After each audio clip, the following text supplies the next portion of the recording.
focused strategies, innovative reforms, and the collective resolve of its people, these challenges can be transformed into opportunities.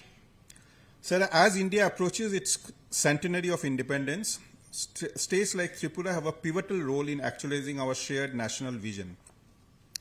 The Viksit Tripura 2047 document is a meticulously crafted framework embodied from the lessons from the ground realities of the state, learnings from the best practices, and it channels the collective aspirations of the people.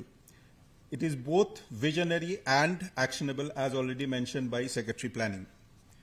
To translate this vision into reality, the roadmap prioritizes concrete measures rejuvenating agriculture through sustainable practice and technology, positioning the state as a logistics and connectivity hub, and establishing Tripura as a center for IT, manufacturing, and knowledge industries, and enabling value-added processing of natural resources.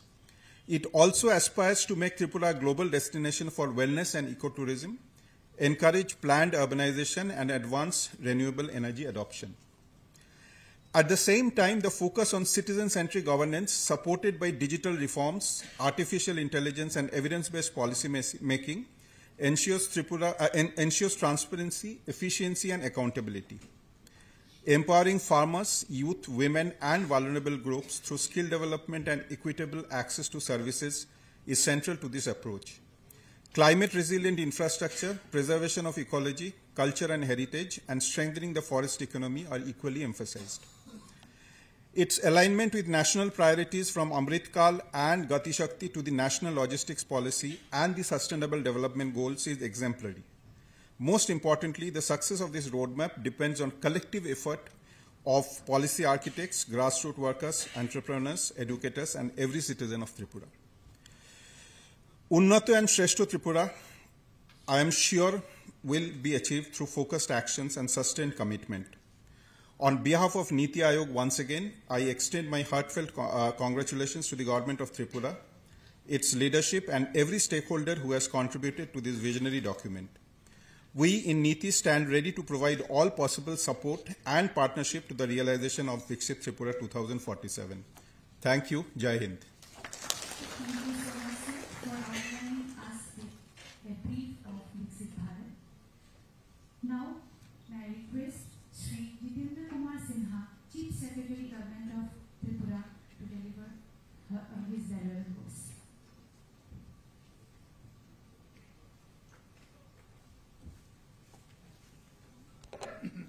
नमस्कार। मंच पर उपस्थित श्रद्धेय मुख्यमंत्री professor doctor Manik Shah महोदय, मंच पर उपस्थित अन्य माननीय मंत्रीगण, श्री रतनलाल नाथ महोदय, श्री प्राणजीत सिंह राय महोदय, श्रीमती सनातना चकमा महोदया, श्री सुशांत चौधरी महोदय, श्री टिंकू राय महोदय, श्री विकास देववर्मा महोदय, श्री सुधांशु दास महोदय, श्री किशोर बर्मन महोदय, आदरणीय डीजी साहब श्री अनुराग जी, आदरणीय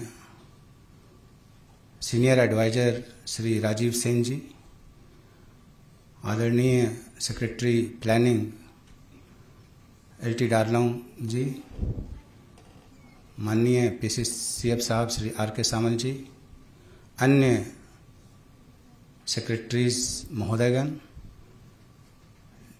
डीएम बंधुगण, डायरेक्टर बंधुगण, अन्य ऑफिसर्स वृंद एवं भाइयों एवं बहनों, आज सचमुच ही बहुत ही संतोष का विषय है कि बहुत ही मशक्कत के बाद हमारे सामने विजन डॉक्यूमेंट विकसित त्रिपुरा 2047 आ खड़ा हुआ है। और यहाँ पर जितने भी लोग बैठे हुए हैं, खास करके जितने भी हमारे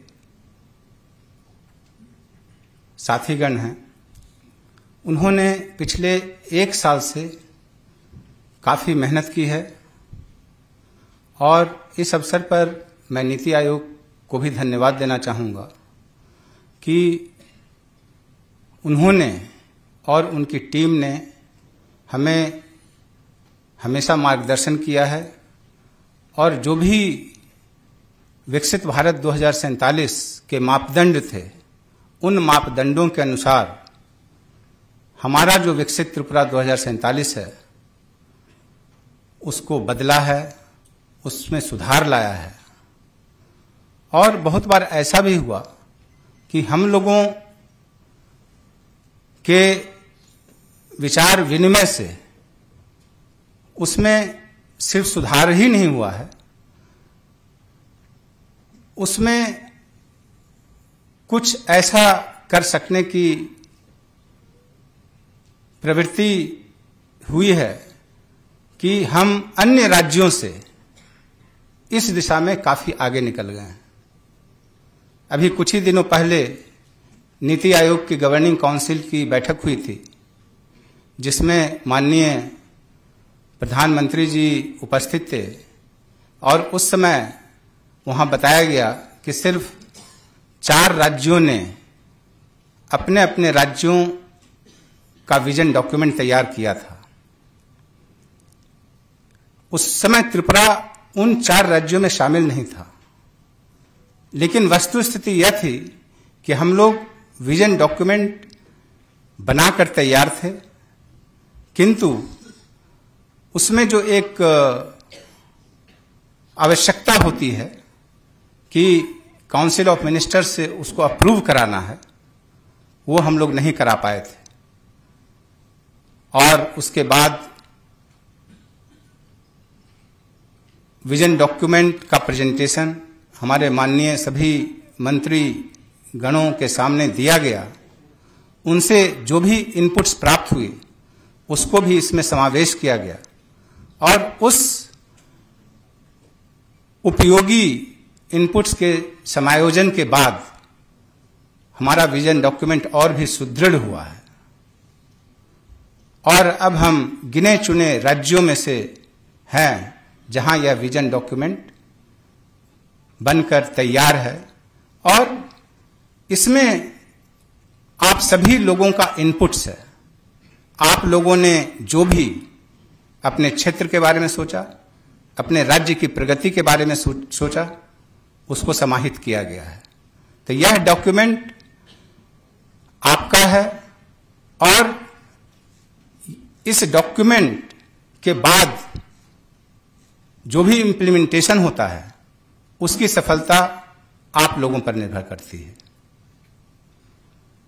जैसा कि आपने शॉर्ट वीडियो में सुना, हमारे माननीय प्रधानमंत्री जी की ये अपेक्षा है, उनका विजन है कि जब हमारा देश आजादी के 100 वर्ष मना रहा हो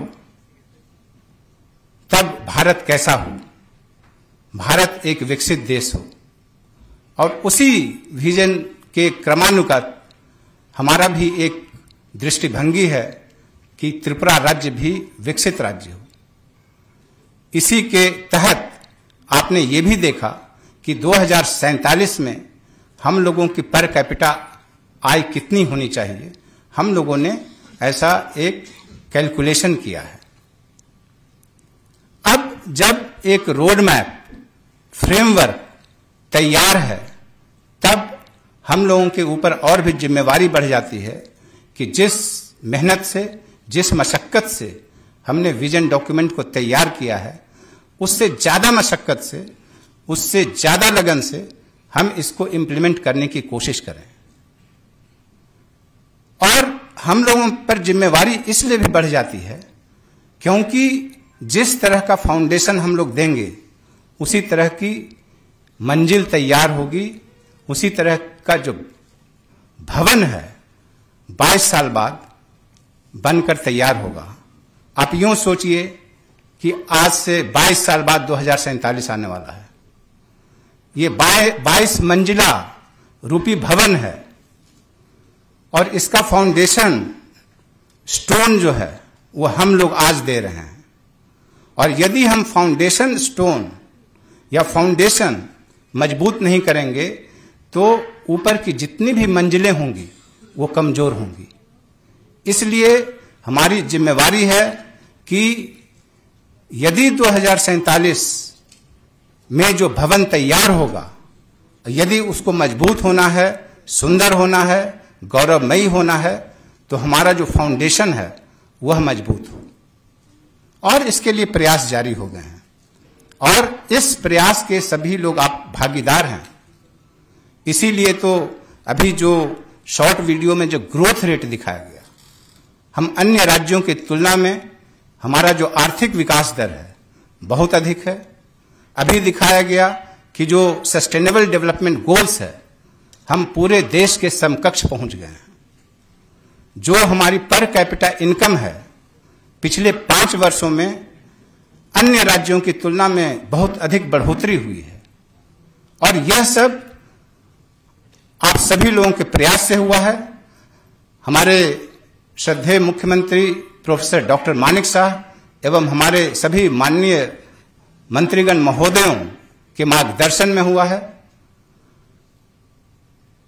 अभी कुछ ही वर्षों में त्रिपुरा ने वो कुछ कर दिखाया है जो अन्य राज्यों में नहीं हुआ है और जिसकी चर्चा पूरे देश में हो रही है। अभी हम लोगों ने अपनी एफिशिएंसी को बढ़ाने के लिए, अपनी कार्य कुशलता को बढ़ाने के लिए टेक्नोलॉजी का इन्फ्यूजन ज्यादा से ज्यादा किया है। और इसका एक शाइनिंग एग्जाम्पल है, ज्वलंत उदाहरण है ई ऑफिस। कैबिनेट मीटिंग से लेकर के ग्राम पंचायत स्तर तक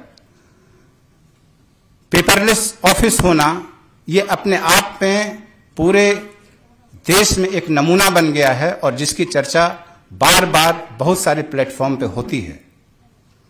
हो सकता है कि अब ये काम इतनी आसानी से हो रहा है कि लोगों को यह सहज लगता हो, लेकिन जब इसकी शुरुआत हुई थी तो ऐसा लगता था कि ये काम हो ही नहीं पाएगा। इसी तरीके से अभी 18 जुलाई को जब कैबिनेट सेक्रेटरी के दफ्तर से त्रिपुरा को बुलावा आया, निमंत्रण आया कि त्रिपुरा एक ऐसा राज्य है जो डीरेगुलेशन एंड कंप्लायंस रिडक्शन के क्षेत्र में सबसे अच्छा काम कर रहा है, और उनके चीफ सेक्रेटरी को बुला करके बोला जाए कि वो सभी चीफ सेक्रेटरीज के सामने, सभी गवर्नमेंट ऑफ इंडिया सेक्रेटरीज के सामने प्रेजेंटेशन दें, तो आप सचमुच मानिए हमारा सिर सचमुच गौरवान्वित हो उठा। वो इसलिए नहीं कि हमें बुलाया गया, हमें इसलिए बुलाया, इसलिए गौरव की अनुभूति हुई कि जिस राष्ट्रपति भवन के बिल्डिंग में कैबिनेट सेक्रेटेरिएट बैठता हो और वहां से त्रिपुरा के ऑफिसर्स को बुलाया जाए, वो इसलिए नहीं कि कोई चेतावनी देने के लिए, कोई सलाह देने के लिए, कोई विचार विमर्श करने के लिए, इसलिए नहीं, वो इसलिए कि हम लोगों ने एक अच्छा काम किया है और इसकी जो प्रेजेंटेशन है सभी लोगों के सामने दिया जाए कि आपने कैसे कर दिया।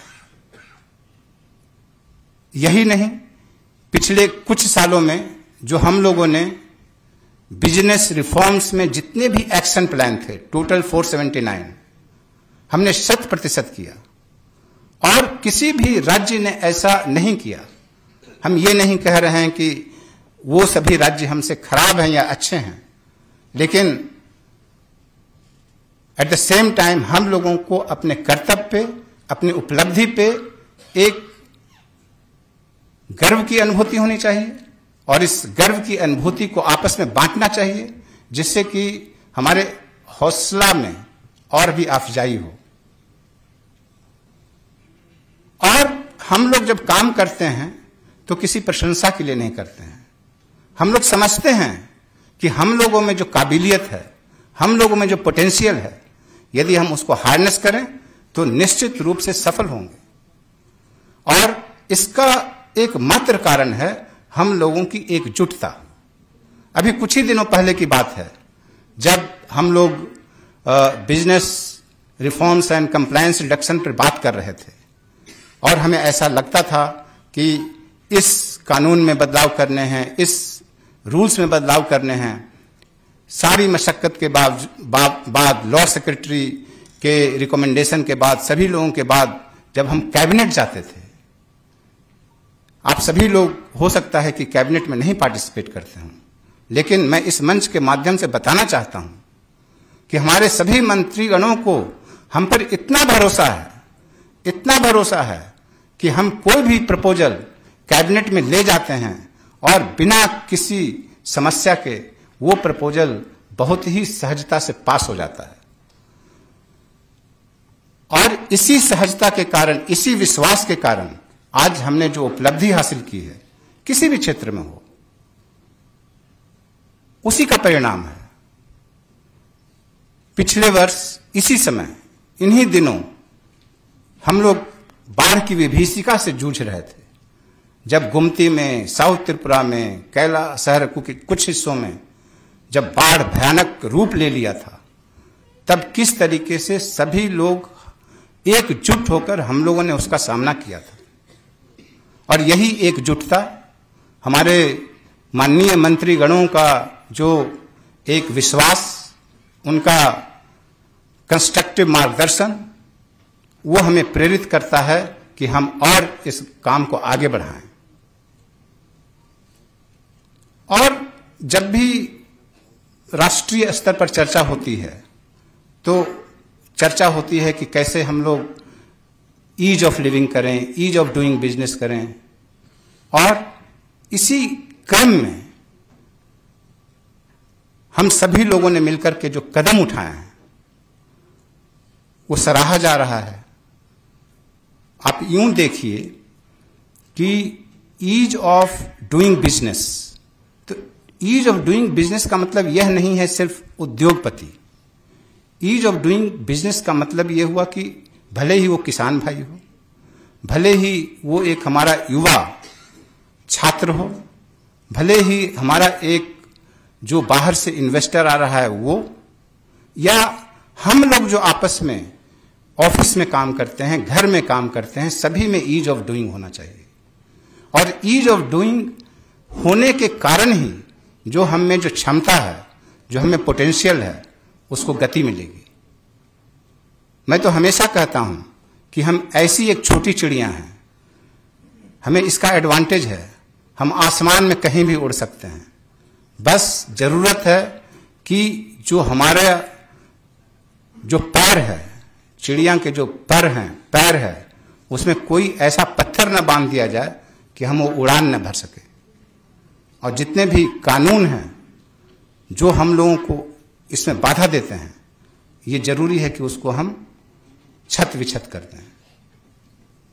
और प्रोसेस स्टार्ट हो गया है और निश्चित रूप से 2047 का समय लगता है कि 22 साल है, लेकिन जैसे जैसे समय बीतता जाता है इसकी गति और भी तेज होती जाती है।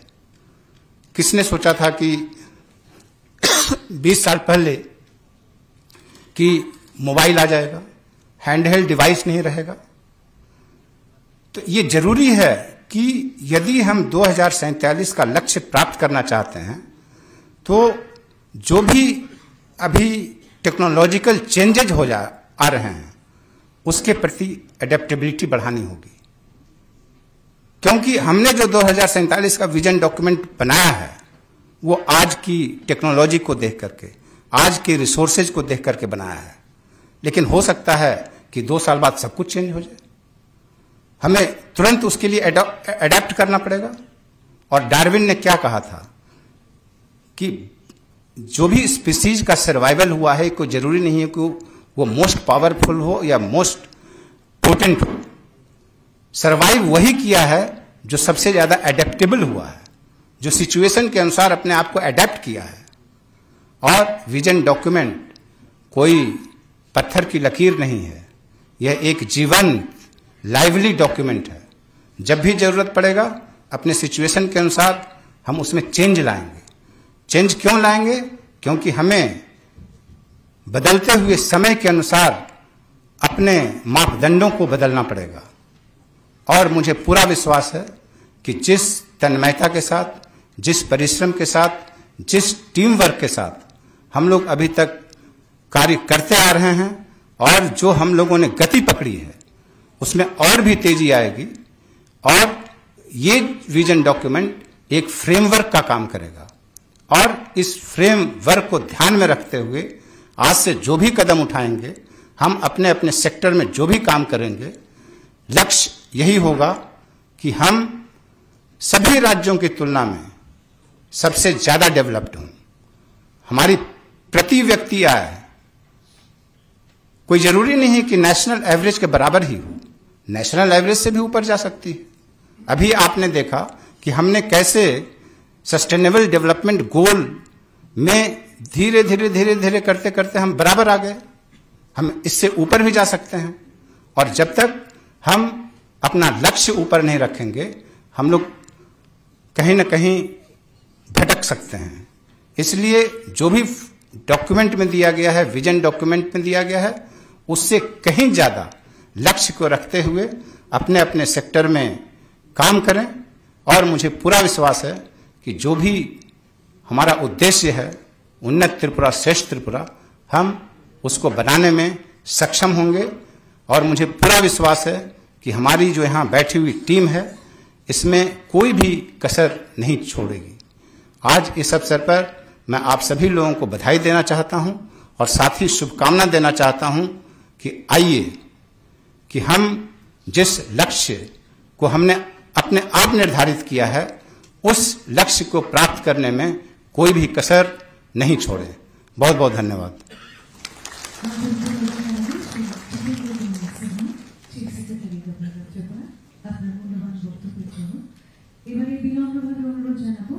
প্ল্যানিং অ্যান্ড কোঅর্ডিনেশনের মাননীয় মন্ত্রী মহোদয় শ্রী প্রণজিৎ সিংহ রায় মহোদয়কে আমাদের সকলের উদ্দেশ্যে কিছু বলার জন্য।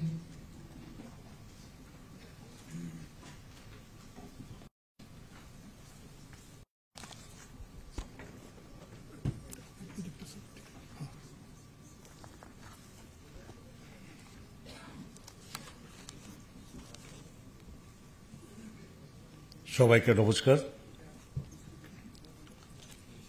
আজকে আমাদের ত্রিপুরা রাজ্যের জন্য একটি অত্যধিক গুরুত্বপূর্ণ দিন, যা আমরা বিকশিত ত্রিপুরা 2047 মাননীয় মুখ্যমন্ত্রীর হাত দিয়ে আজকে আমরা লঞ্চ করতে যাচ্ছি। এই অনুষ্ঠানে উপস্থিত আছেন রাজ্যের সকলের জনপ্রিয় মাননীয় মুখ্যমন্ত্রী প্রফেসর ডক্টর মানিক সাহা মহোদয়। এখানে উপস্থিত আছেন আমাদের রাজ্যের মাননীয় মন্ত্রীগণ, মধ্যে মাননীয় মন্ত্রী শ্রীযুক্ত রতনলাল নাথ মহাশয়, মাননীয় মন্ত্রী শ্রীমতী শান্তনা চাকমা মহোদয়া, মাননীয় মন্ত্রী শ্রী সুশান্ত চৌধুরী মহাশয়,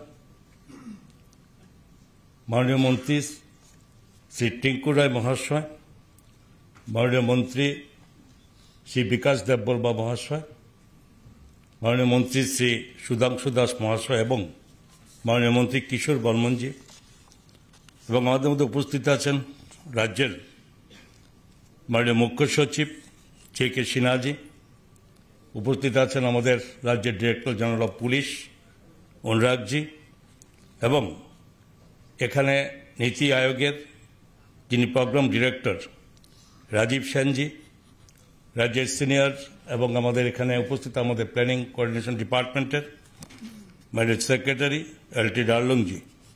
এছাড়া উপস্থিত এখানে senior secretaries, DMs, additional secretaries, directors এবং অন্যান্য যারা অন্য প্রশাসনিক দপ্তরের বিশিষ্ট ব্যক্তিবর্গ, সকলকে আমার প্ল্যানিং অ্যান্ড কোঅর্ডিনেশন ডিপার্টমেন্টের পক্ষ থেকে আন্তরিক শুভেচ্ছা অভিনন্দন জানাচ্ছি।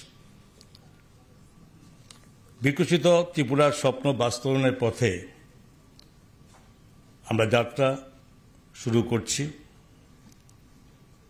এবং আমাদের মাননীয় মুখ্যমন্ত্রীকে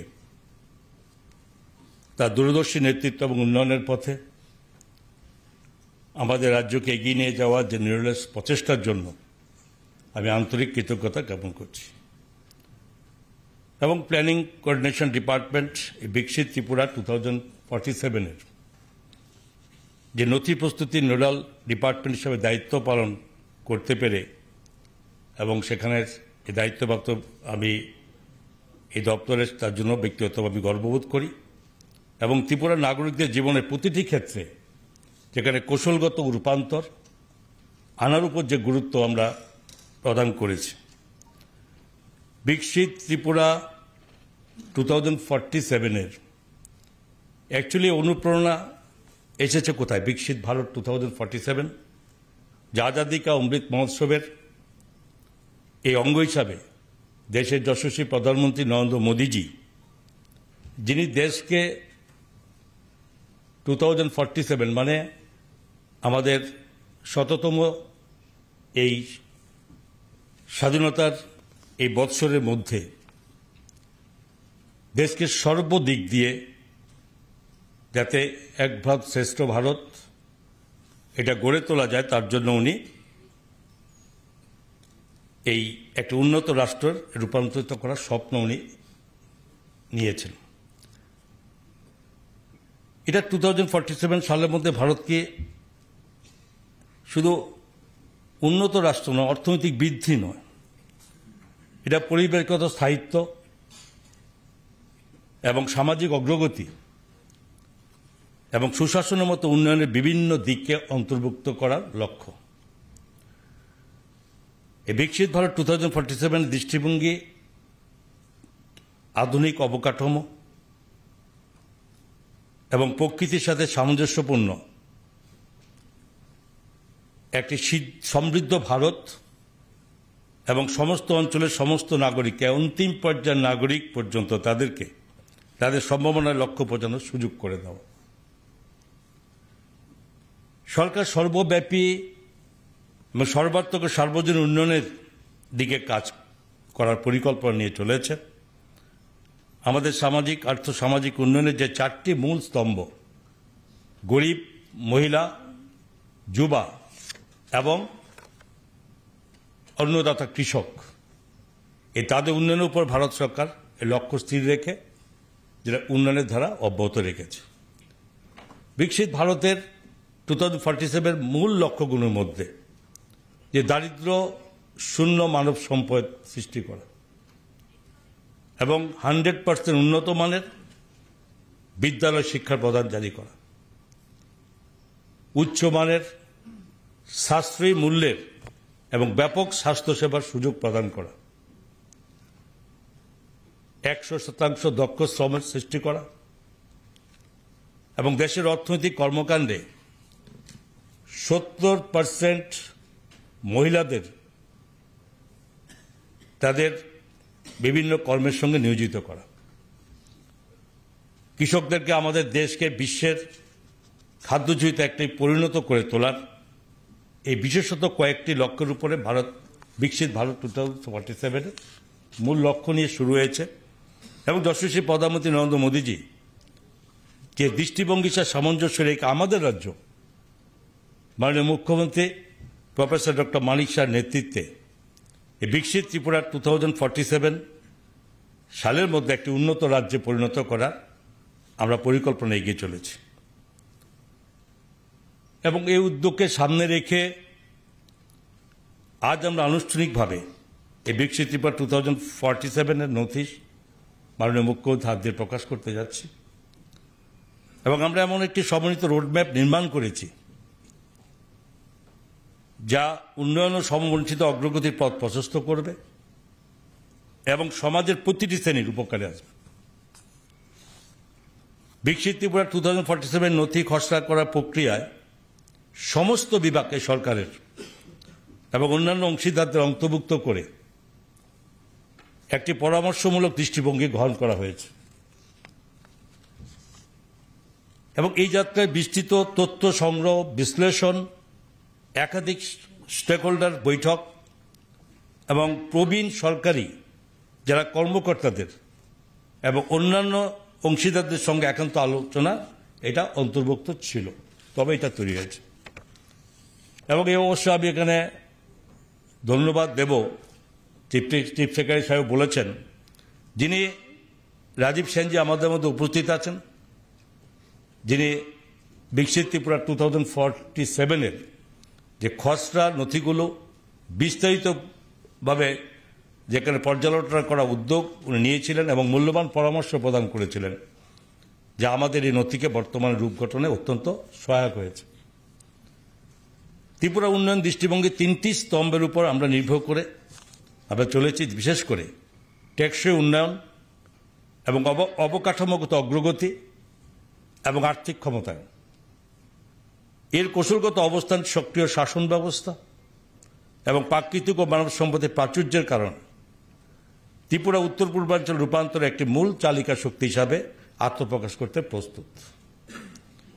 এই রোডম্যাপ অনুসারে আমরা দেখেছি, আমরা ভিডিও ক্লিপসে, যে ক্রমান্বয়ে যেমন আমাদের দেশের প্রধানমন্ত্রী নরেন্দ্র মোদীজির নেতৃত্বে বিগত 11 বৎসর যাবৎ যিনি শাসন ব্যবস্থা আছেন, দেশকে ক্রমান্বয়ে তিনি অগ্রগতির পথে নিয়ে চলেছেন। যদি আমরা বিগত দিনকে তাকিয়ে দেখি, প্রতিটি পদক্ষেপে ক্রমান্বয়ে অগ্রগতি চলেছে। অর্থনৈতিক ক্ষেত্রে তো বলার নিশ্চয় অবকাশ থাকে না, যে অর্থনীতিকে রাজ্যে উনি যেমন টার্গেটে বলেছেন দেশকে অতি সত্বর যেখানে তৃতীয় অর্থশক্তির উনি প্রতিষ্ঠিত করবে, অটোমেটিক্যালি যে নতুনভাবে সরকারে আসার পরে 1 বছরের মধ্যে যেখানে 4র্থ স্থানে আমরা অবস্থান করছি, ঠিক এটাকে কেন্দ্র করে এবং এটারই যে উৎসাহ এবং লক্ষ্য রেখে আমাদের রাজ্যের মাননীয় মুখ্যমন্ত্রীও সেভাবে সেই সর্বকাঠামো সবাইকে নিয়ে, সব বিভাগকে নিয়ে, সরকারের প্রতিটি পদক্ষেপ, প্রতিটি মন্ত্রী মহোদয়ের দপ্তরকে তাদেরকে নিয়ে যে আমাদেরও এই উন্নতি অগ্রগতি আমরা চলেছি। আজকে যদি আমরা বলি যে বর্তমান আমাদের যে কয়েকটার মধ্যে বিশেষ কয়েকটা যে বিস্তারিত বলবেন মাননীয় মুখ্যমন্ত্রীজি, যে গ্রস স্টেট ডোমেস্টিক প্রোডাক্টটা যদি আমরা দেখি, যেটা দেখেছেন আপনার ক্লিপসে, তো কত আছে এই 2024-25-এ, যেখানে 82,620 crores আমাদের এই 24-25-এ আমরা পৌঁছেছি। কিন্তু 2047 মানে 22 বছর পরে সেটা এই যে আপনাদের এই যে ডকুমেন্ট তৈরি হয়েছে, এর মধ্যে আমাদের টার্গেট আমরা কি করেছি, যে 1,98,000 রুপিস আমরা সেখানে 1038 যেখানে 1000 কোটি টাকাতে আমরা এটা লক্ষ্যমাত্রা আমরা স্থির করেছি। তো ন্যাচারালি তো গ্রোথটাকে ধরা হয়েছে অবশ্যই, ঠিক তেমনি আমাদের পার ক্যাপিটা ইনকাম যে 24-25 আমাদের কত আছে, সেখানে আমাদের হিসাব আছে 1,98,378 রুপিস। কিন্তু আমাদের টার্গেট আমরা 2047-এ প্রায় 10 টাইমস আমরা আপগ্রেড করব। তার অ্যামাউন্ট আমাদের লক্ষ্যমাত্রা স্থির হয়েছে 19,85,000 টাকার উপরে। তো এই যে ডিফারেন্সটা অবশ্যই আমরা করেছি, আমাদের পৌঁছাতে হবে। চিফ সেক্রেটারি বলেছেন যে এটা কোনো একটা ব্যক্তিগত ডিপার্টমেন্ট একটা নয় কাম, যেটা তৈরি করেছেন সমস্ত ডিপার্টমেন্টের সঙ্গে আলোচনা করে পরামর্শ করে আমাদের প্ল্যানিং কোঅর্ডিনেশন ডিপার্টমেন্ট সেটাকে একটা জায়গায় এটা নিয়ে গেছেন। এবং সেটা যদি যে লক্ষ্য আমরা রেখেছি, এর বাইরে অনেক কিছু আছে, তো সেগুলোকে লক্ষ্যমাত্রায় পৌঁছাতে গেলে তো আবারও সকলকে সম্মিলিতভাবে টোটাল সরকারের বডি সেখানে সকলে মিলে যদি আমরা না করি, তাহলে আমাদের লক্ষ্য সেখানে পৌঁছাতে পারবো না। আমরা শিখেছি দেশের প্রধানমন্ত্রী নরেন্দ্র মোদীর দিকে তাকিয়ে, যে উনি যা স্থির করেন শুধু লক্ষ্য রাখা নয়, লক্ষ্যকে বাস্তবে রূপায়িত করার জন্য বিভিন্নভাবে উনি কিন্তু এগুলো ওনার আগেই পরিকল্পনায় কাজ করেছেন। এটা ঠিক, আজকে আমরা বলেছি, আজকে আমরা এটা তৈরি করেছি এবং সেটা 22 বছর পরে তার ফল আমরা এখানে পৌঁছাবো, এটা আমাদের টার্গেট। এটাও সত্যি কথা, প্রতিদিন সমস্ত কিছু পরিবর্তন হচ্ছে, ডেভেলপমেন্ট, টেকনোলজি, যেটা চিফ সেক্রেটারি বলেছেন। তো আজকে আমরা টার্গেট করেছি আজকের এই টেকনোলজিকে কেন্দ্র করে, যেটা উনি বলেছেন তো আবার সবাই যদি টেকনোলজি ডেভেলপ করে এবং ডেভেলপ হচ্ছে, তাহলে সেখানে আমাদেরকেও সেটাকে অ্যাপ্লাই করতে হবে। হয়তো আজকে এটা যা ধরেছি, ডেভেলপমেন্ট যদি আরও বেশি ডেভেলপ হয়, দেখা যাবে এটাকে আমরা ছাড়িয়ে যাওয়ার মতো আমরা অবস্থায় থাকব।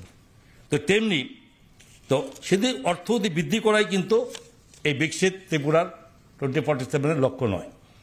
এটা রূপান্তরমূলক যাত্রা শুরু করে রাজ্যের সম্ভাবনাকে উন্মোচন করবে এবং এটি একটি উন্নতিপূর্ণ নাগরিকের উন্নত জীবনের মান, জীবনের মর্যাদা এবং সামাজিক ন্যায় বিচার এবং সকলের জন্য সমান সুযোগ নিশ্চিত করবে, পরিবেশগত স্থায়িত্ব এটা বজায় রেখে।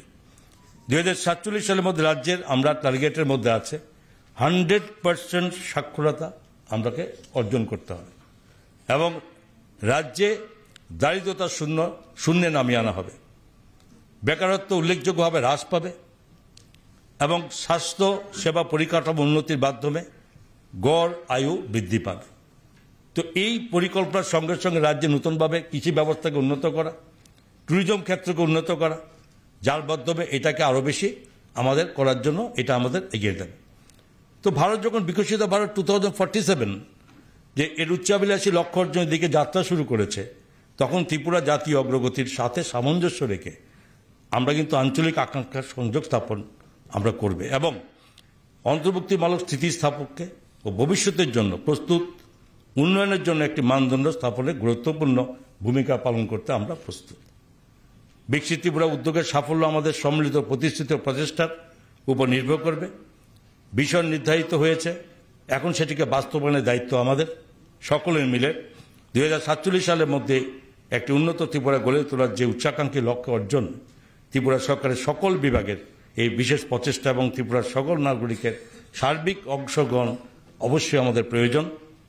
আসুন আমরা এই লক্ষ্যে আমরা যাতে পৌঁছাতে পারি এবং তার মধ্যে যারা আজকে আছি হয়তো অনেকে থাকবো না, কিন্তু নতুন নতুন প্রজন্ম এগিয়ে চলেছে, তারাও এটার সঙ্গে যুক্ত হবে এবং তাদেরকে এগিয়ে নিয়ে আসতে হবে।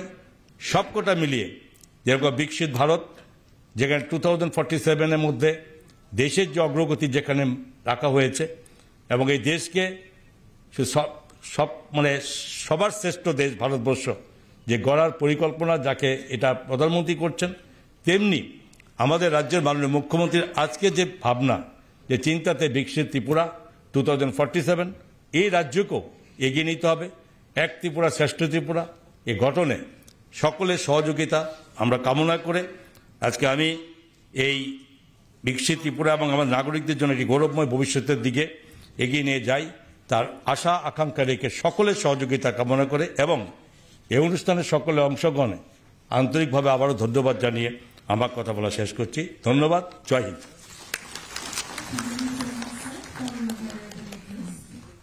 Now we have reached to the very significant moment of this auspicious event.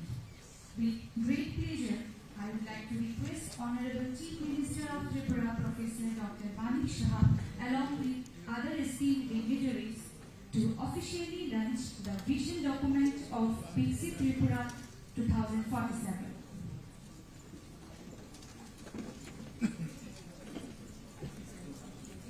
The vision document Biksit Tripura 2047 outlines a comprehensive roadmap to transform Tripura into a developed state by the year 2047 through the collaborative efforts of all government departments along with the key stakeholders.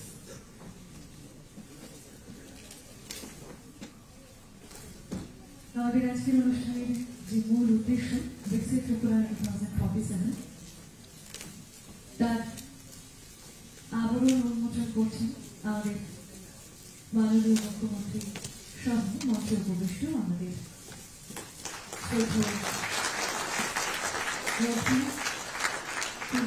মহাপরিদর্শক secretary planning and coordination এবং programme director নীতি আয়োগ। এবারে আমি বিনম্রভাবে অনুরোধ করব আমাদের মাননীয় মুখ্যমন্ত্রী professor doctor মানিক শাহ মহোদয়কে তার মূল্যবান বক্তব্য রাখার জন্য।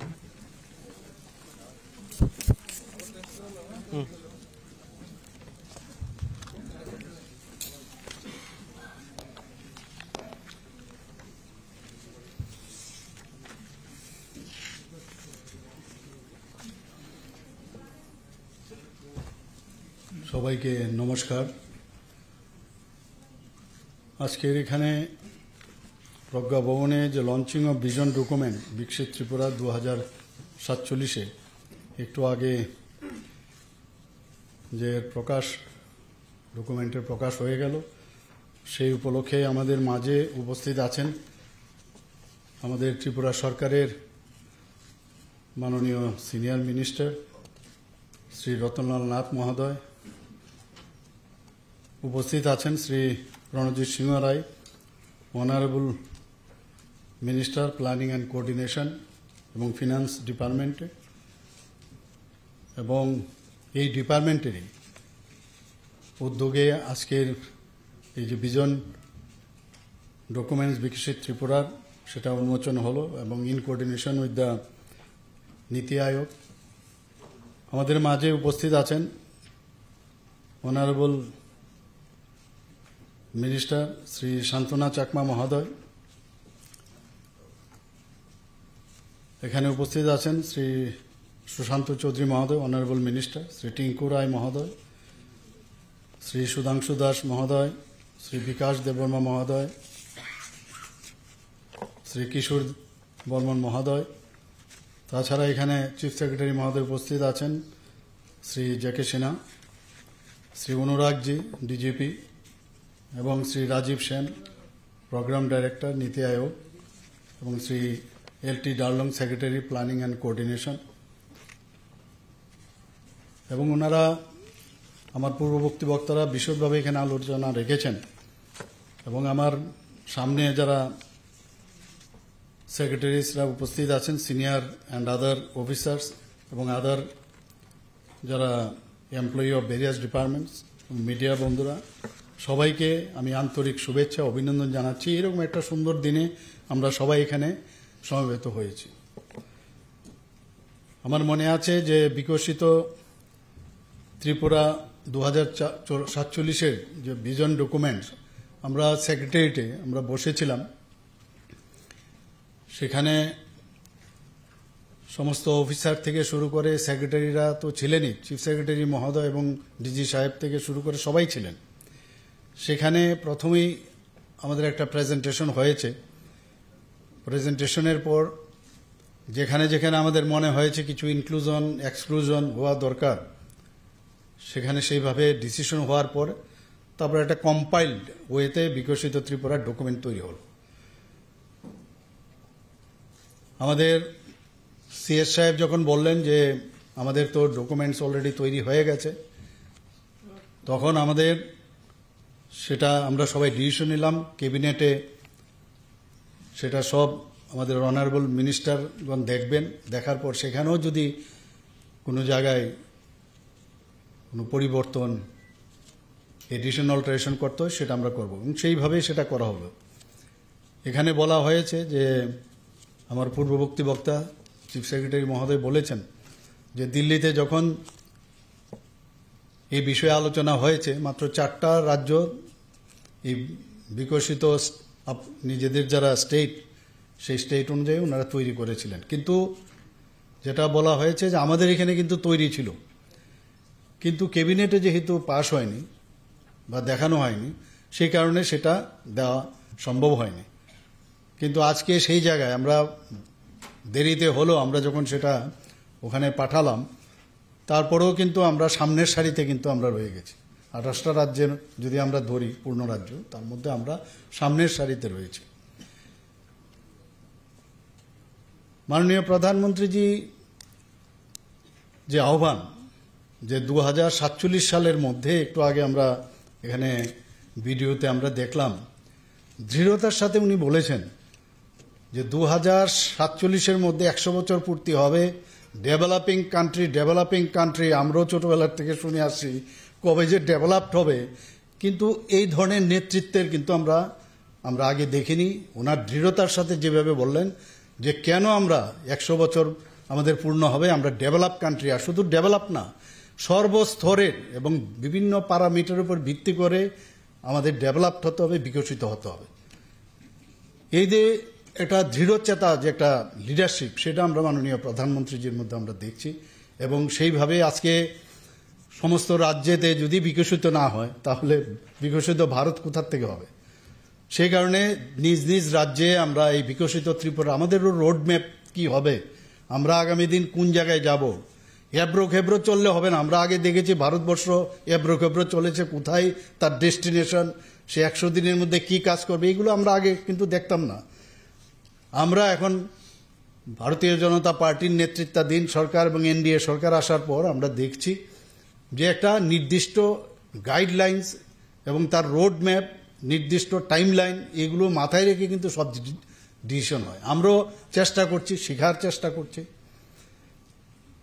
এবং সেইভাবে কিন্তু আজকে আমরা এই কাজটা করছি। সেলফ রিলায়েন্স, মাননীয় প্রধানমন্ত্রীজি এইবারও আমি দেখলাম যে লালকেল্লা থেকে উনি যখন বক্তব্য রাখছিলেন, দৃঢ়তার সাথে আবার বলবো, উনি সেইগুলোর উপর প্রচন্ড এই বিকশিত ভারতের বিষয়ে উনি কিন্তু বলছেন যে আমাদের যে সেলফ রিলায়েন্স হতে হবে। বারবার উনি জোর দিয়েছেন যে ভোকাল ফর লোকাল। আমরা এটা আগে বুঝতামও না যে আমার নিজের জিনিস যদি আমি ভালোভাবে তৈরি করতে পারি, প্রোডাক্ট যদি তৈরি করতে পারি, তাহলে আমার নিজের বাইরের থেকে নিয়ে আসার যে একটা প্রবণতা, আমরা কোথায় কোথায় বিদেশি জিনিস কিনি, কেন আমরা বিদেশি জিনিস কিনবো? এরপরে আমাদের এতে কি করে আমাদের সমস্ত টাকা পয়সা বাইরে চলে যাচ্ছে, আমাদের অর্থনীতি দুর্বল হয়। সেটার উপরে মাননীয় প্রধানমন্ত্রীজি জোর দিচ্ছেন ভোকাল ফর লোকাল।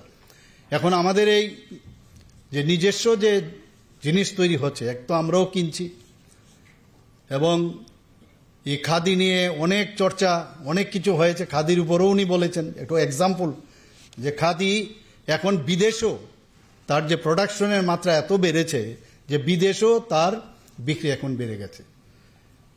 ইনোভেশনের উপর উনি জোর দিয়েছেন যে আমাদের ইনোভেটিভ স্বপ্ন দেখতে হবে, আমাদের ড্রিম না দেখলে, স্বামী বিবেকানন্দজিও সবসময় বলছেন যারা স্বপ্ন না দেখে তারা মৃত ব্যক্তির সাথে তুলনা করা যায়, দে আর ডাল। কাজেই স্বপ্ন দেখার যে বিষয় সেটা বারবার ইনোভেটিভ বিষয় আমাদের চিন্তা করা উচিত এবং সিটিজেন এম্পাওয়ারমেন্ট তার উপর উনি জোর দিয়েছেন। যে ইনক্লুসিভনেস, মানুষকে নিয়ে, সমস্ত মানুষকে একসাথে নিয়ে তাদের যে চিন্তা ভাবনা সেগুলো নিয়ে আমাদের এই রাজ্যকে সশক্তিকরণ করা উচিত আমাদের।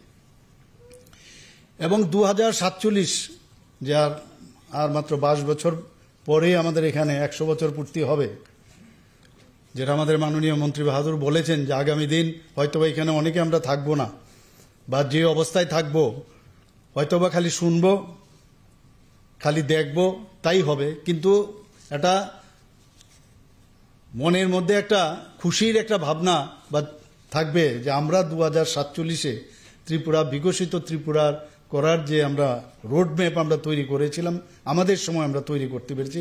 এর মধ্যে এর চাইতে বড় আত্মতৃপ্তি আর কিছুই হবে না। এতে করে আমাদের রাজ্য মজবুত তো হবেই এবং শক্তিশালীও হবে।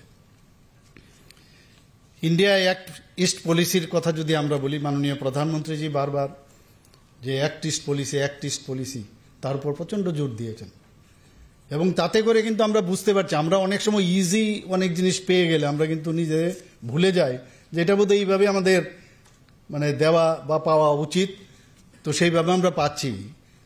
কিন্তু আমি বলবো যে একমাত্র মাননীয় প্রধানমন্ত্রীজি আমাদের 2014-তে উনি প্রধানমন্ত্রীজির দায়িত্ব নিলেন, তারপরেই কিন্তু একটা পরিবর্তন আমরা দেখতে পাচ্ছি সমস্ত নর্থ ইস্টার্ন রিজিয়নে। কিন্তু আমি সেদিনও যখন আমি যাচ্ছিলাম, আমি প্রায়শ ট্রেনে আমি যাই, ট্রেনে আমি দেখতে এত সুন্দর করে, এত পয়সা খরচ করে এই রেল লাইন আমাদের ত্রিপুরাতে হয়েছে। ওয়েস্ট বেঙ্গলের বহু লোকাল ট্রেনে আমি বহু জায়গায় যেতাম আগে, আমার এক সময় মনে হতো যে ওয়েস্ট বেঙ্গলে এত পুরনো একটা শহর কলকাতা বা আশেপাশে, সেখানে রেল স্টেশনগুলো যখন দেখতাম আর কম্পেয়ার, আমাদের ত্রিপুরাতে তখন ছিল না, এই রেল স্টেশনগুলোর এখন অবস্থা যখন দেখি জানালার বাইরে, খুব দুঃখ হয়। বিকশিত ভারত আমাদের করতে হবে, বিকশিত ত্রিপুরা আমাদের করতে হবে, এত পয়সা খরচ করে, এত পরিশ্রম করে এই রেল যে স্টেশনগুলো আমি দেখছি সেখানে প্রপার মেনটেন্যান্স হচ্ছে না। আমি ভাবছি আমি সিএস সাহেবের সাথে কথা বলবো, এই বিষয়গুলো আমাদের করলেই হবে না, সেটাকে যে পরিষ্কার পরিচ্ছন্ন এবং তার যে মেনটেন্যান্স করার সেই বিষয়টার মধ্যে আমার সবসময় একটা দুর্বলতা থাকে, কোথাও কোনো মানে করলাম আর সেটা যদি প্রপারলি আমি লং রান যদি সেটাকে না নিয়ে যেতে পারি তাহলে প্রচণ্ড খারাপ লাগে। সেই জায়গায় আমাদেরও কর্তব্য সবাই মিলে যে কীভাবে সুন্দর রাখা যায়, মানে সিটিং অ্যারেঞ্জমেন্টগুলো দেখি যখন ওই স্টেশনের সামনে। আমি একটা উদাহরণ দিলাম, এরকম বহু জায়গায় যে বিকশিত ভারত, বিকশিত ত্রিপুরা আমরা তৈরি করব, কিন্তু লং লাস্টিং এবং যে অবস্থার মধ্যে আমরা তৈরি করলাম সেটা যেন সেই অবস্থার মধ্যে থাকতে হবে, বরং আরও বেটার কিছু করা যায় কিনা। কারণ বারবার কিন্তু সেখানে অর্থ দিয়ে সেটাকে ডেভেলপ ভেঙে বারবার তৈরি করা সেটা কিন্তু উচিত নয়, সেই দিকেও আমাদের নজর রাখতে হবে। সো অ্যাক্ট ইস্ট পলিসিতে আমাদের যে ত্রিপুরার বিকশিত যে ত্রিপুরা আমরা চিন্তা ভাবনা করছি, তাতে করে মেইন যে উদ্দেশ্য আমরা সাউথ ইস্ট এশিয়ার যে অন্যান্য যে দেশগুলো আছে তাদের সাথে আমাদের যোগাযোগের ব্যবস্থা, তাদের যে কালচার আছে ওনাদের কাছেও আমাদের যেসব প্রোডাক্টস থাকবে তাদের কাছে সেটাকে এক্সপোর্ট করা, এবং একটা টেকনিক্যালি ওনাদের সাথে যে একটা সম্পর্ক তৈরি করা, সেটা হচ্ছে আমাদের মেইন উদ্দেশ্য। এবং তাতে করে আমরা পার্টনারশিপ, একটা রিলেশন সেটা যেন হয়, তার উদ্দেশ্যে বিকশিত ত্রিপুরা।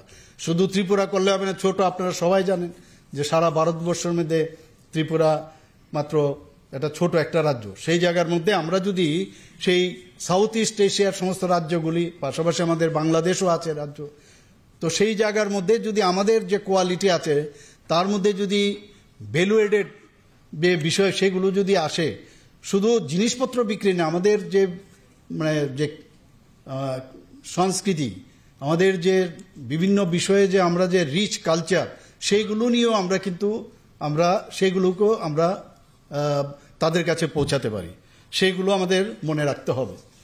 আমাদের এখানে স্বাস্থ্য পরিষেবার যে উন্নয়ন সেটা আমরা নিজেরা করছি। আরও মানুষ আমি দেখছি অনেক সময় মানে আমরা স্বাস্থ্যের ব্যবস্থায় আমরা অনেক আগের থেকে অনেক বেশি কিন্তু আমরা কাজ করেছি, তারপরেও মাঝে মাঝে আমাদের কাছে খবর আসে এবং এটাকেই ফলো করে দেখানো হয়। কিন্তু আমরা চাইবো যে 100% স্যাচুরেশন হতেই পারে অনেক জায়গায়, কিন্তু যতটুকু সম্ভব হয় যাতে ট্রান্সপারেন্সির মাধ্যমে সব জিনিস হয় সেই দিকে আমাদের নজর রাখা উচিত। এখানে ডিজিটাল যে আমার পূর্ববর্তী বক্তারা বলেছেন যে ডিজিটাল ত্রিপুরা, বিভিন্ন জায়গায় আমরা এখন ডিজিটালি সব কাজ করছি। এবং এমএসএমই মধ্যে আমরা দেখেছি এখন বাইরের থেকে আমাদের এখানে ত্রিপুরাতে বহু যারা ইনভেস্ট করতে আসছে, ইনভেস্টররা কিন্তু এখন ত্রিপুরাতে আসছে আমাদের। এবং বিভিন্ন যেসব পলিসি আমরা করেছি সেই পলিসির কারণে যেসব উন্নয়নের জন্য একটা রাজ্যের যার দরকার আমরা সেই পলিসিগুলো করেছি, তার জন্য এই যে মানদণ্ডের কারণে আমাদের কাছে এখন কিন্তু বাইরের থেকে বহু লোক আসছে। আমাদের ত্রিপুরাতে যে মেইন আমাদের বাঁশ, রাবার এবং যে ফরেস্ট যে সম্পদ, তার উপর ভিত্তি করে কিন্তু আমাদের এখানে এমএসএমইর মাধ্যমে বহু শিল্পের এখন কাজ এখানে হচ্ছে। অনেকে এখানে এসে আমাদের যে আমাদের ইন্ডাস্ট্রি এরিয়াতে তারা শিল্পের যে বিকাশ সেগুলো ওরা করার চেষ্টা করছে। এতে করে আমাদের ত্রিপুরার তো ছেলেমেয়েরা সেখানে তাদের জীবন জীবিকা বাঁচানোর জন্য যা যা দরকার সেই সুযোগ তো পাচ্ছেই, পাশাপাশি বাইরের যারা আছে তারাও এখানে কিন্তু সেই সুযোগটা এখানে পাচ্ছে। আমাদের এখানে আমরা গুড গভর্নেন্সের অফিস আমরা খুলেছি, আপনারা সবাই জানেন। সেই গুড গভর্নেন্সের মাধ্যমে সমস্ত জায়গায় আমরা চেষ্টা করছি, সমস্ত ডিপার্টমেন্টগুলোকে তদারকি করা হচ্ছে। ইনোভেটিভ আইডিয়া কি, তার মাধ্যমে কিভাবে ডিপার্টমেন্টগুলোকে আরও উন্নত মানে করা যায় সেই দিকেও নজর আছে। আমার পূর্ববর্তী বক্তা এখানে বলেছেন যে 2023-24 আমাদের জিএসডিপি কথা যদি বলি প্রায় 14.21% বৃদ্ধি হয়েছে। তো এটা চারটিখানি কথা নয়, এখানে ভিজন ডকুমেন্টসে ও এখানে আমরা দেখতে পেয়েছি যে এখানে ভিডিও কনফারেন্সের মাধ্যমে। এবং জিএসডিপির যে আমাদের যে অগ্রগতি, তাতে করে দেখা গেল যে নর্থ ইস্টার্ন জোনের মধ্যে আমরা second best state in the north eastern reason. যদি এখানে পার ক্যাপিটা যে ইনকাম যদি আমরা বলি, ত্রিপুরা কিন্তু এখন সেকেন্ড বেস্ট আমাদের ত্রিপুরা স্টেট এখন সারা নর্থ ইস্টার্ন জোনের মধ্যে। একটু আগে আমার মাননীয় মন্ত্রী বাহাদুর এখানে একটা কাগজ আমাকে দিলেন যে পঞ্চায়েত অ্যাডভান্সমেন্টস ইন্ডেক্স অর্থাৎ PAI 2.0, এর মধ্যে ত্রিপুরা 100% পঞ্চায়েত সফলভাবে এই যে PAI 2.0 গ্রাম সভা সম্পন্ন করেছে। এবং এটা দুটো রাজ্য এর মধ্যে পেয়েছে বেস্ট, একটা কেরালা আর ত্রিপুরা। তো আমাদের জন্য একের পর একটু বসে থাকলে দেখি বিভিন্ন সময় আমাদের যে প্যারামিটার অনুসারে আমরা বিভিন্নভাবে কিন্তু প্রশংসিত হচ্ছি এবং আমরা কিন্তু সেইভাবে সম্মানও পাচ্ছি ভারত সরকারের তরফ থেকে। আমাদের এখানে যদি নীতি আয়োগের সেনজি এখানে উপস্থিত আছেন, ওনার টিম প্রায়শ আমাদের বিভিন্নভাবে সাহায্য করেন। সেখানেও আমরা দেখছি যে ওনাদের যে পাবলিশ করা যে সূচক, তার মধ্যে ত্রিপুরা টপ পারফর্মিং স্টেট হিসাবে কিন্তু স্বীকৃতি পেয়েছে ত্রিপুরা। লিডস 2024-এ ফার্স্ট মুভার পুরস্কার পেয়েছে Tripura. Is of doing business, সেখানেও টপ অ্যাচিভার পুরস্কার পেয়েছে ত্রিপুরা। আমরা কিছুদিন আগেও সেখানেও আমরা ডিক্লেয়ার করেছি যে 3টি রাজ্য এখন পর্যন্ত পূর্ণ স্বাক্ষর রাজ্য হিসেবে ডিক্লেয়ার করা হয়েছে। আগে আমরা পূর্ণ স্বাক্ষর মানে সাইন করতে পারলে আমরা কোনো রকমের যদি সাইন করানো যেত তাহলেই ভাবতাম যে মানে এটা পূর্ণ স্বাক্ষর রাজ্য। এখন কিন্তু এরকম না, 4-5টা এমন সব মানে ক্রাইটেরিয়া রেখেছে, এইগুলো করলে তবেই পূর্ণ স্বাক্ষর রাজ্য হিসাবে ঘোষণা করা হবে। এবং ত্রিপুরা, এখানে মিজোরাম, গোয়া এবং ত্রিপুরা এবার থার্ড স্টেট হিসাবে ডিক্লেয়ার করা হয়েছে পূর্ণ স্বাক্ষর রাজ্য হিসাবে 95.6%। এখানে অনেকে মনে করতে পারে যে 95.6% হলে 100% কি করে হবে। তো আমি জিজ্ঞেস করছিলাম, তো ইউনেস্কোর যে ক্রাইটেরিয়া গাইডলাইন, সেখানে বলা হয়েছে যে এই যে বাকি যে পার্সেন্টেজ, সেখানে অনেক সময় আছে অনেকে ব্যাড রিডেন বা অনেকে শারীরিকভাবেও ঠিকভাবে আসতে পারে না, অনেক বিষয়, সেটা অর্থাৎ 95% থাকলে এটাকে 100% হিসাবে ডিক্লেয়ার করা যায়। আর শুধু তাই নয়, ত্রিপুরা এই যে পূর্ণ রাজ্য সাক্ষ্য রাজ্য হিসাবে ঘোষিত হয়েছে, তার যদি আমরা মিজোরাম এবং আমরা যদি গোয়াকে দেখি, তাহলে লোক সংখ্যা হিসাবে কিন্তু আমরা অনেক বেশি। কাজে সেই দিক দিয়ে বলতে গেলে আমাদের এখানে সাক্ষরতা যেটা বললাম আমি, সেটা কিন্তু আমাদের এখানে অনেক বেশি ত্রিপুরাতে। তো এগুলোও কিন্তু একটা প্যারামিটার একটা রাজ্যের কিভাবে উন্নতি হচ্ছে। আমাদের এখানে আমি তো আগে এরকম 87,000 বলতাম, তো আজকে আমার কাছে যে ডাটা এসছে, দেখা গেল আমাদের এখানে মহিলা এম্পাওয়ারমেন্ট অফ উইমেন, মাননীয় প্রধানমন্ত্রীজি যার উপর প্রচণ্ড জোর দেন, সেখানে ত্রিপুরাতে আমাদের এখানে 1,08,281 জন মহিলা লাখপতি দিদি হয়েছে এখন পর্যন্ত আমার কাছে যে ডাটা এসছে।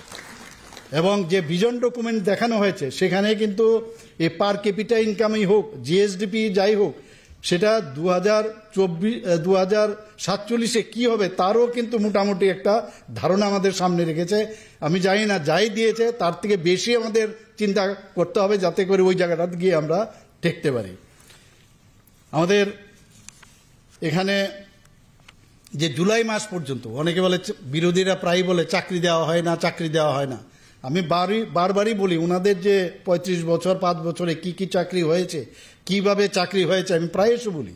এবং এখানে আমাদের কাছে যে ট্রান্সপারেন্সির মাধ্যমে সরকারি চাকরি শুধু, বাকিগুলো বাদ দিন, সেখানে 19,742 জনকে এখন অবধি ডাইন ইন হার্নেস শুদ্ধ আমরা এখন পর্যন্ত আমরা সরকারি চাকরি দিয়েছি। এখানে সিএস সাহেব অলরেডি বলেছেন যে ডিরেগুলেশনের কথা এখানে বলা হয়েছে। যখন যখন এই বিষয়গুলো আনে আমাদের ক্যাবিনেটের মধ্যে, উনি সেটাও বলেছেন যে আমাদের মাননীয় মন্ত্রী বাহাদুররা সবাই এই বিষয়ে কিন্তু এক বাক্যে আমরা রাজি হয়ে যাই। রিফর্মস এবং কমপ্লায়েন্সের যদি কথা বলি, সেখানেও কিন্তু আমরা যেভাবে একের পর এক আমরা একটা অগ্রণী ভূমিকা আমি বলবো আমাদের রাজ্য কিন্তু নিয়েছে সারা দেশের মধ্যে। আমি যখনই 2024-এ এই ফ্লাড, আমার মনে আছে 22শে অগাস্টে শুরু হয়েছিল, এটা চারিদিকে একটা মানে তাণ্ডব, যেমন যেটা কোনোদিন আমরা ভাবতে পারিনি সেই রকম বৃষ্টিপাত এখানে হয়েছে। তো এবারও আমি মাঝে মাঝে আমাদের যে ডিজাস্টার ম্যানেজমেন্টের সেক্রেটারি মহোদয়কে আমি জিজ্ঞেস করি যে রেড অ্যালার্ট কবে হয়েছে, বলে রেড অ্যালার্ট আছে। তো আমরা সবসময় ভয়ে থাকি, কিন্তু ভয়ে থাকলে হবে না। আপনারা সবাই জানেন যে এগুলো তো একটা প্রাকৃতিক দুর্যোগ, তার জন্য আমরা রেডি আছি কিনা তা আগেই কিন্তু আমরা কয়েকবার মিটিং করেছি। তো আমরা প্রিপেয়ার সেইভাবে কিন্তু আমরা গত যে যে অবস্থা হয়েছিল ডিজাস্টারে, সেইগুলো কিন্তু আমরা এখানে আপনাদেরকে নিয়েই কিন্তু আমরা সেটা কিন্তু কোপ আপ করতে পেরেছি। এবং আগামী দিনেও যেহেতু উই আর টেস্টেড, যখন কোভিড এর প্রাদুর্ভাব হবে তখনও আমরা উই আর টেস্টেড। এখন থেকে যে কোনো এই ধরনের যদি সমস্যা আসে আমরা আরামসে তার উপর ভিত্তি করে, আমাদের এক্সপিরিয়েন্সের উপর ভিত্তি করে আমরা ত্রিপুরার সমস্ত অফিসার থেকে শুরু করে সমস্ত যারা ডাক্তারবাবু হোক আর যাই হোক, আমি দেখেছি ওই সময়ে কিন্তু প্রচণ্ডভাবে ওনারা কাজ করেছেন এবং সেটাকে মোকাবেলা করতে পেরেছেন। এবং এগুলো কিন্তু একটা গাইডলাইন, বিকশিত ত্রিপুরা শুধু আমি সোজা চলে গেলাম আর কেউ আপনাকে বাধা দেবে না সেটা কিন্তু ভাববার বিষয় নয়।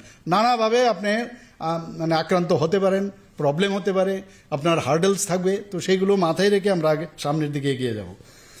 আমাদের দেখলাম আমি কিছুদিন একটু আগে আমার পূর্ববর্তী বক্তা বলেছেন, চেষ্টা করেছেন যে G20 সময়ও যখন ত্রিপুরাকে S20 ভার দেওয়া হলো, আমরা কিন্তু তখনও আমাদের পারদর্শিতা আমরা দেখিয়েছি আমাদের, এবং এটা কিন্তু সম্ভব হয়েছে যে আপনারা সবাই মিলে, আমরা একসাথে মিলে, আমাদের যে মন্ত্রীবর্গ যারা আছেন এবং আপনাদের অফিসাররা এবং যারা কর্মচারীরা আছেন সবাই মিলে সেটা এত সুন্দরভাবে হয়েছে, প্রশংসিত হয়েছে এখানে। শুধু তাই নয়, আমাদের যখন নর্থ ইস্টের যে 22nd প্ল্যানারি সেশন হয়েছিল, আমার মনে আছে সমস্ত গভর্নর, চিফ মিনিস্টাররা এখানে এসেছেন, আমাদের মাননীয় আমাদের গৃহমন্ত্রীজিও এখানে এসেছিলেন, সবাই জানেন। এত সুন্দরভাবে আপনারা এবং আমরা সবাই মিলে সেটাকে প্রেজেন্ট করেছি। এবং আমার মনে আছে রাজ্যপালরা, আমি প্রায়শই বলি, অনেক রাজ্যপাল মহোদয় ওনারা বলেছেন যে এই ত্রিপুরাতে যেন বারবারই এই ধরনের প্ল্যানারি সেশন হয়, ওনারা সেইভাবে কিন্তু বলেছেন। এবং সেটা সম্ভব হয়েছে যে আমরা সেটাকে প্রেজেন্টেশনটা এত সুন্দরভাবে আমরা করতে পারি। আর ত্রিপুরার মানুষ এখানে সবাই কিন্তু ভেরি সিরিয়াস, যে কোনো কাজ দিলে সবাই একসাথে মিলে আমরা কাজটা করি, তো সেটা আমরা কিন্তু করেছি। তো এগুলো বলার অর্থ হচ্ছে যে আমরা যে বিকশিত ত্রিপুরার যে 2047 আমরা নিয়েছি, আমি নিশ্চিত যে এই যে বিষয়গুলো এসছে তার উপর ভিত্তি করেই কিন্তু আমরা সেই গোলে আমরা পৌঁছতে পারবো। তবেই ভারত, বিকশিত ভারত যে মাননীয় প্রধানমন্ত্রী যে ডাক দিয়েছেন সেটা নিশ্চয়ই সেটা সম্ভব হয়েছে। আমাদের যে গ্রাম হচ্ছে আমাদের কাছে সবচেয়ে 75% ভারতবর্ষের বা রাজ্যের 75% অঞ্চলই হচ্ছে গ্রাম। সেখানে আমরা যুগ যুগ ধরে আমরা দেখে এসেছি সেখানে ইলেকট্রিফিকেশন নেই।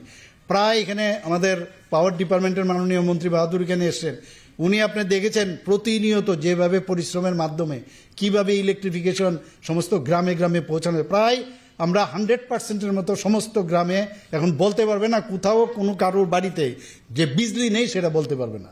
এবং সেই দিকে আমরা গ্রামের যে বিদ্যুতায়ন সেটা আমরা করতে পারছি। আমরা সৌরশক্তির ব্যবহার সেটাও আমরা করছি এখানে। আর সবচেয়ে বড় যে বিষয় সেটা হচ্ছে আমাদের যে বিশুদ্ধ পানীয় জলের ব্যবস্থা। আমরা প্রায় 3% থেকে আমাদের সরকার, বিজেপি নেতৃত্বাধীন সরকার যখন আসলো, 3% থেকে শুরু করে আজকে প্রায় আমাদের 86%-এর উপরে আমরা প্রতিটা ঘরে, আমি বলছি না সব জায়গায় হয়ে গেছে, যেখানে অসুবিধা হচ্ছে সেখানে ইনোভেটিভ আইডিয়ার মাধ্যমে আমরা মানে জল দেওয়ার ব্যবস্থা করছি। এবং আমি আশা করি যে সামনের বছরে 100% আমরা সমস্ত বাড়িঘরে, গ্রামীণ এলাকায় বিশেষ করে সেখানে সেটা সম্ভব হবে। আমরা দেখেছেন কিছুদিন আগে কৃষিক্ষেত্রে আমরা বিভিন্নভাবে আমরা যেসব যুগান্তকারীর যে মানে যে ইনোভেটিভ আইডিয়া এবং সেইগুলো আমরা করছি এখানে। আমরা ত্রিপুরা একমাত্র রাজ্য যেখানে যদি ভারতবর্ষের মধ্যে আপনারা যদি দেখেন যে চিফ মিনিস্টার জন আরোগ্য যোজনা, সেখানে আমাদের ক্ষুদ্র রাজ্যের যদি আমরা তুলনা করি, এইভাবে সারা ত্রিপুরার সমস্ত মানুষ যে সার্বজনীন স্বাস্থ্য বীমা আর কোথাও কোনো রাজ্যে মানে নেই। এবং সেখানে আমি বলবো এখানে কিন্তু ক্যাপিং দেওয়া আছে, কিন্তু ফুল সমস্ত মানুষ এর আওতা হবে, সেটা নাম্বার 1 ভারতবর্ষের মধ্যে, সেটা হচ্ছে ত্রিপুরা মুখ্যমন্ত্রীর জন আরোগ্য যোজনা। সেটা আমরা শুরু করেছি 5 লক্ষ টাকা করে। প্রধানমন্ত্রীর জন আরোগ্য যোজনা যেভাবে করেছেন আমরাও সেইভাবে কাজটা করেছি। চিফ মিনিস্টার জন আরোগ্য যোজনায় 2023-এ আমরা এটা ডিক্লেয়ার করেছিলাম এবং সেইভাবে কাজ শুরু হয়েছিল। প্রায় 4,26,000-এর মতো যারা বেনিফিশিয়ারি তাদেরকে কার্ড দেওয়া হয়েছে। 8,000-এরও বেশি রুগী এর থেকে তার নগদহীন যে চিকিৎসা সেটা সুযোগ সেটা পেয়েছে। এখানে ই অফিস প্ল্যাটফর্ম যেটা আমাদের 30 স্তরীয় পঞ্চায়েত পর্যন্ত এটা ভাবা যায় না কোনো জায়গায়। প্রথম ত্রিপুরা, যেখানে একমাত্র আপনাদের যে কুশল যে নেতৃত্বের কারণে সেটা সম্ভব হয়েছে, সেখানেও কিন্তু যখন এই ব্যবস্থাটা আমরা নিলাম, আমরা চিন্তা ভাবনা করলাম, আমরা বললাম ইয়েস গো হেড। সেই জায়গার মধ্যে মানে আমাদের ক্যাবিনেট থেকে শুরু করে, স্টেট থেকে শুরু করে, সমস্ত আমাদের মানে যে ডিপার্টমেন্ট থেকে শুরু করে আমাদের ত্রিস্তরীয় পঞ্চায়েত, ডিস্ট্রিক্ট, সাব ডিভিশন এবং ত্রিস্তরীয় পঞ্চায়েত পর্যন্ত একমাত্র রাজ্য সেটা হচ্ছে ত্রিপুরা, যেখানে ই অফিস প্ল্যাটফর্ম তৈরি হয়েছে। অন্য জায়গায় সাব ডিভিশন পর্যন্ত আছে, কিন্তু ত্রিস্তরীয় পঞ্চায়েত কোথাও নেই। এতে করে আমাদের এখানে ত্রিপুরায় আমি বলবো সেখানেও কিন্তু আমরা প্রথম স্থান অধিকার করেছি এই ই অফিস প্ল্যাটফর্ম চালু করার ক্ষেত্রে। 1271টি পঞ্চায়েত, 58 ব্লক, 23টি মহকুমা এবং 8টি জেলা এবং যতগুলো দপ্তর আছে সবকটাতেই এই ই অফিস প্ল্যাটফর্ম চালু হয়েছে। আমি জানি যে কোনো জিনিস শুরু করার পরে সেগুলো প্রপারলি মনিটর করারও প্রয়োজন আছে। অনেক জায়গায় আমি যেটা বলছি বারবার আপনাদেরকে আমি বলি যে দেখুন, আমার মনে হয় ওইখানে খামতি আছে, সেখানে যাতে এটা প্রপারলি সবসময় মেনটেন হয় সেদিকে আপনারা নজর রাখবেন। এতে করে আমাদের এই ই অফিস চালুর ক্ষেত্রে আমাদের একটা সুবিধা হয়েছে, সেখানে মাননীয় প্রধানমন্ত্রী যে বারবার জোর দিয়েছেন যে দক্ষতা উন্নয়ন, এই যে দক্ষতা উন্নয়নের ক্ষেত্রেও সেখানেও আমাদের ট্রেনিং দেওয়া হচ্ছে। আমাদের এতে করে এই অফিস হওয়ার কারণে ট্রান্সপারেন্সিও আছে এবং অ্যাকাউন্টেবিলিটিটাও কিন্তু সেখানে চলে আসে। এখানে সেই ব্যবস্থা আমাদের মনে হয় যে একটা নতুন একটা যুগের ত্রিপুরাতে শুরু হয়েছে। আমাদের স্টার্ট আপ র্যাঙ্কিং ফ্রেমওয়ার্ক 2022-এ, যেটা department for promotion of industry and internal trade, 1 কোটি জনসংখ্যার নিচে যদি থাকে সেই দেশ, তার মধ্যেও এখানে দেখা গেছে ত্রিপুরা অগ্রণী রাজ্য, অ্যাডভান্স রাজ্য হিসাবে সেটাকেও স্বীকৃতি দেওয়া হয়েছে। আমরা কৃষকদের জন্য আমাদের সবসময় আমরা দায়বদ্ধতা থাকে, আমাদের মাননীয় প্রধানমন্ত্রী জি সবসময় কৃষকদের জন্য চিন্তা করেন, নানাভাবে সাহায্যের চেষ্টা করেন। আমরাও ত্রিপুরাতে কৃষকদের যে ক্ষতিগ্রস্ত কৃষকদের যে সহায়তার প্রায় 14 লক্ষ কৃষককে এখন পর্যন্ত আমরা ফসল বীমার যোজনা আমরা আনতে পেরেছি।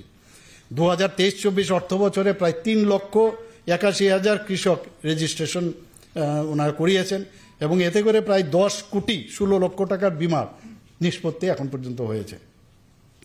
ইউনিফাইড যে ফার্মার ডাটাবেস, যাতে ভূমি রেকর্ড এবং যে রিয়েল টাইম ফসল সেইগুলো যে সমীক্ষা তাতে করে যুক্ত থাকে। ত্রিপুরাতে আমি আগেও বললাম যে আমরা কিছু পলিসি আমরা নিয়েছি, কিছু স্কিম আমরা নিয়েছি। For example, Tripura IT start up scheme, Tripura data centre policy, Tripura agarwood policy, integrated logistic policy, city gas distribution policy, Tripura ITES policy, start up policy, EV policy, এরকম অনেক পলিসি যেগুলো আমাদের যে ত্রিপুরাতে শিল্প পরিকাঠামো গঠনের ক্ষেত্রে মানুষ কিন্তু এই কারণেই মানুষ বাইরের থেকে এখানে আসছে। আমাদের যে পুষ্পবন্ত প্যালেস সম্পর্কে আপনারা সবাই জানেন যে একটা 5 স্টার হোটেল, এখানে আধুনিক মানের যে 5 স্টার হোটেল, সেটা আমাদের টাটা গ্রুপের সাথে, যা Indian hotel company limited, tata group, যেটা IHCL বলে ওনাদেরকে আখ্যায়িত করা হয়, তাদের সাথে আমাদের একটা মানে মৌ স্বাক্ষর হয়েছে এবং আমি নিশ্চিত এতে করে ত্রিপুরার বিশেষ করে পর্যটন ক্ষেত্রে একটা বিরাট একটা গেম চেঞ্জার হিসাবে কিন্তু কাজ করবে। আপনারা সবাই জানেন প্রায় 100টার মতো রুম সেখানে তৈরি হবে এবং রাজকীয় স্টাইলে সেই রুমগুলো হবে। 4টা এক্সক্লুসিভ, যা আমাকে বলা হয়েছে 4টা এক্সক্লুসিভ রুম বা সেই রকমভাবে ওখানে তৈরি করা হবে এবং তাতে করে যারা বিদেশ থেকে পর্যন্ত, কারণ ওদের যে বিভিন্ন জায়গায় সারা পৃথিবীর মধ্যে ওনাদের কিন্তু চেইন আছে, সেখান থেকে চার্টার প্লেন করে ত্রিপুরাতে আসবে এবং সেখানে থাকবে। আমার কাছে যা বলা হয়েছে যে 4টা যে এক্সক্লুসিভ যে রুম করা হবে সেগুলো এমন রুম হবে যে প্রতিদিন প্রায় 1.5 লক্ষ থেকে 2.5 লক্ষ টাকা তাদের মানে সেখানে তাদের দিতে হবে। তো সেই জায়গার মধ্যে সাধারণ মানুষ আসবে না, কিন্তু বাইরের থেকে যখন আসবে সেখানে আসার পরে তারা কিন্তু ওখানে বসে থাকবে না, বিভিন্ন আমাদের যে পর্যটন ক্ষেত্রগুলো আছে সেখানে তো ওরা যাবে। তো আগামী দিন পর্যটন ক্ষেত্রেও আমাদের যে বিভিন্ন জায়গাগুলো আছে সেখানে মানুষ ত্রিপুরা সম্পর্কে জানবে, মাণিক্য ডাইনেস্টি সম্পর্কে জানবে। তো সেইভাবে আমরা এই কাজটা আমরা করছি। উন্নত ও শ্রেষ্ঠ ত্রিপুরা সেই লক্ষ্যে আমার মনে হয় আমরা সবাই মিলে যদি আগামী দিন সবাই মিলে আমরা কাজ করি, নিশ্চয়ই সেটা আমাদের সেটা সম্ভব হবে। আমরা যে মেইন যে আমরা সাধারণ মানুষের যে তাদেরকে অন্তর্ভুক্তিমূলক এবং নিরাপদ এবং সমৃদ্ধ এবং সুস্বাস্থ্যসম্মত ভবিষ্যৎ নিশ্চিত করার জন্যই এই বিকশিত ত্রিপুরা 2047।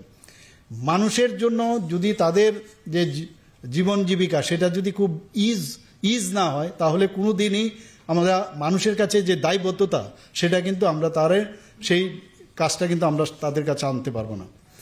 সেখানে আমার মাননীয় মন্ত্রী বাহাদুর অলরেডি বলেছেন যে আমাদের যে কয়েকটা স্তম্ভের উপর ভিত্তি করে আজকের বিকশিত ত্রিপুরা 2047, একটা হচ্ছে আমাদের আগামী দিনে ইকোনমিক্যাল যে কন্ডিশন সেটা কিভাবে বাড়বে এবং